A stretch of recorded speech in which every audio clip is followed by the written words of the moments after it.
একটা সরকার যখন ক্ষমতায় আসে তখন প্রথম কয়েক মাস সাধারণত কাটে হানিমুন পিরিয়ডে। সবাই সবাইকে চেনার চেষ্টা করে, বোঝার চেষ্টা করে, একটু সময় দেওয়ার সংস্কৃতি চালু থাকে। কিন্তু এবারে সরকারের গল্পটা একটু অন্যরকম। ক্ষমতায় আসার আগেই একটা স্পষ্ট বার্তা দেওয়া হয়েছিল, 180 দিন, ঠিক 6 মাস। আর এই 6 মাসের মধ্যে প্রত্যেককে নিজের যোগ্যতা প্রমাণ করতে হবে। এটা কোনো ভদ্রতার আশ্বাস ছিল না, এটা ছিল একটা আলটিমেটাম। আর সে আলটিমেটামের মেয়াদ এখন শেষ হয়েছে। সচিবালয়ের ভেতরে এখন যে পরিস্থিতি চলছে সেটা বাইরে থেকে বোঝা প্রায় অসম্ভব। যারা একসময় মন্ত্রণালয়ের গেটে পা রাখতেই পুরো ভবন সালাম ঠুকে উঠত, তাদের অনেকেই এখন নিজের অবস্থান নিয়ে অনিশ্চিত। ফোনে কান পাতলে ফিসফিসানি শোনা যাচ্ছে, কে যাচ্ছে কে আসছে, কার চেয়ার টলমল করছে। কিন্তু প্রশ্ন হলো, ঠিক কারা এই ঝড়ের কেন্দ্রে? প্রথম নামটা শুনলে অনেকেই চমকে উঠবেন, আবার অনেকে বলবেন এটা তো হওয়ারই কথা ছিল। শিক্ষা মন্ত্রণালয়ের দায়িত্বে থাকা মানুষটি গত 6 মাসে যা করেছেন তা শিক্ষা ব্যবস্থাকে এগিয়ে নেওয়ার বদলে একটা জীবন্ত বিতর্কের মঞ্চে পরিণত করেছে। একবার ভাবুন, দেশে যখন প্রকৃতি তার সবচেয়ে রুদ্র রূপ দেখায়, তখন রাস্তায় হাঁটুপানি, যখন লাখো শিক্ষার্থী আটকে পড়েছে, ঠিক সেই মুহূর্তে একটা সিদ্ধান্ত আসে যে পরীক্ষা হবেই। শিক্ষার্থীদের জীবনের ঝুঁকি, সেটা তো গৌণ বিষয়। এই একঘেয়েমি শুধু জনরোষ তৈরি করে না, এটা সরকারের সর্বোচ্চ মহলকেও প্রশ্নের মুখে ফেলে দেয়। তার উপর গণমাধ্যমের সামনে এমন কিছু কথা বলা হয়েছে যা একজন দায়িত্বশীল মন্ত্রীর মুখ থেকে বের হওয়া উচিত ছিল না। কিন্তু এটাই কি সবচেয়ে বড় ধাক্কা? একদমই না। আরেকটা নাম আছে, যেটা শুনলে বোঝা যায় ক্ষমতার অহংকার মানুষকে কতটা অন্ধ করে দিতে পারে। স্বাস্থ্য খাতের দায়িত্বে যিনি ছিলেন, তিনি এই 6 মাসে নিজেকে জনগণের সেবক হিসেবে প্রমাণ করতে পারেননি, বরং তিনি হয়ে উঠেছেন একের পর এক বিতর্কের জন্মদাতা। সবচেয়ে লজ্জাজনক মুহূর্তটা এসেছিল যখন একটি প্রকাশ্য সরকারি অনুষ্ঠানে স্বয়ং সরকার প্রধান তাকে সবার সামনে সতর্ক করতে বাধ্য হয়েছিলেন। তাহলে প্রশ্ন, শুধু কি এই দুজনই যাচ্ছেন? উত্তরটা হলো না। তালিকা আরও লম্বা। প্রতিটা নামের পেছনে আছে আলাদা আলাদা কাহিনী।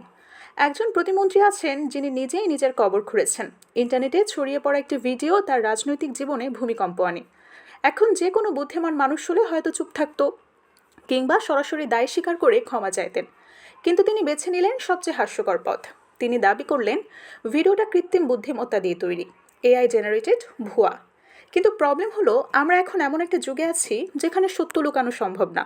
দেশের শীর্ষস্থানীয় ফ্যাক্ট চেকিং সংস্থাগুলো সেই ভিডিওর প্রতিটা ফ্রেম বিশ্লেষণ করে স্পষ্ট জানিয়েছেন এটা 100% রিয়েল, কোনো এআই এটা বানায়নি।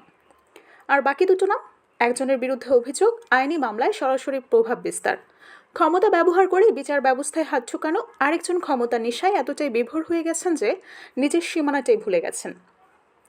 যখন কাউকে সরানো হয় তখন সবচেয়ে বড় প্রশ্নটা হলো, তাহলে কে আসছে? আর এই প্রশ্নের উত্তরটাই আসলে পুরো পরিস্থিতির সবচেয়ে গুরুত্বপূর্ণ অংশ। এই মুহূর্তে সরকারের 24 জন পূর্ণমন্ত্রী আর 24 জন প্রতিমন্ত্রী থাকলেও একটা ভয়াবহ বাস্তবতা হলো, অন্তত 12 জন মন্ত্রীকে একাধিক মন্ত্রণালয়ের দায়িত্ব একা বহন করতে হচ্ছে। ভাবুন, অর্থ, পরিকল্পনা, শিল্প, বাণিজ্য, বস্ত্র, পাট, সড়ক, রেল, নৌ পরিবহন, রাষ্ট্রের এই মেরুদণ্ড খাতগুলো মাত্র কয়েকজনের কাঁধে চাপানো। একজন মানুষের পক্ষে কতটুকু সামলানো সম্ভব? ফলাফল, কাজের গতি স্লথ, সিদ্ধান্ত আটকে যাচ্ছে, ফাইল জমছে, জনভোগান্তি বাড়ছে। এই দমবন্ধ করা পরিস্থিতি ভাঙতেই মন্ত্রিসভায় আসছেন 4 জন গুরুত্বপূর্ণ নতুন মুখ। মহিলা ও শিশু বিষয়ক দপ্তরে আসছেন সেলিমা রহমান। নৌপরিবহনের মতো জটিল ও বিশাল মন্ত্রণালয়ে পূর্ণমন্ত্রী হিসেবে দায়িত্ব নিচ্ছেন আন্দালিব রহমান পার্থ, যার অন্তর্ভুক্তি তরুণ ও গতিশীল নেতৃত্বের জন্য একটা স্পষ্ট সংকেত। মনে আছে যখন দেশের 23তম রাষ্ট্রপতি হিসেবে মনোনয়ন পেলেন দলের মহাসচিব? সেই মুহূর্ত থেকেই প্রশাসনে একটা চেইন রিয়াকশন শুরু হয়ে গেল। তিনি তার হাতে থাকা বিশাল দপ্তরের দায়িত্ব ছাড়লেন, আর সরকার একটুও দেরি করল না। সবচেয়ে রোমাঞ্চকর যে তথ্যটা এখনও বাকি, সেটা হলো ছাঁটাই হওয়া মন্ত্রীদের জায়গায় কারা আসতে পারেন। যিনি এতদিন শিক্ষা মন্ত্রণালয়ে বসেছিলেন তার জায়গায় আসতে পারেন সরকারের সবচেয়ে দৃশ্যমান মুখগুলোর একটি, যিনি এতদিন প্রধানমন্ত্রীর কার্যালয় থেকেই গোটা দেশের সাথে কথা বলেছেন মুখপাত্র হিসেবে। স্বাস্থ্য খাতে বর্তমান প্রতিমন্ত্রীকে তার নীলরস পরিশ্রমের পুরস্কার হিসেবে পূর্ণমন্ত্রীর আসনে বসানোর পরিকল্পনা প্রায় চূড়ান্ত। একই সাথে শরিক দল থেকে, টেকনোক্রেট কোটা থেকে, এমনকি দলের ভেতরের পরীক্ষিত নেতাদের মধ্য থেকেও এমন কিছু নাম আসছে যা শুনলে পুরো রাজনৈতিক মানচিত্রটাই নতুন করে আঁকতে হবে।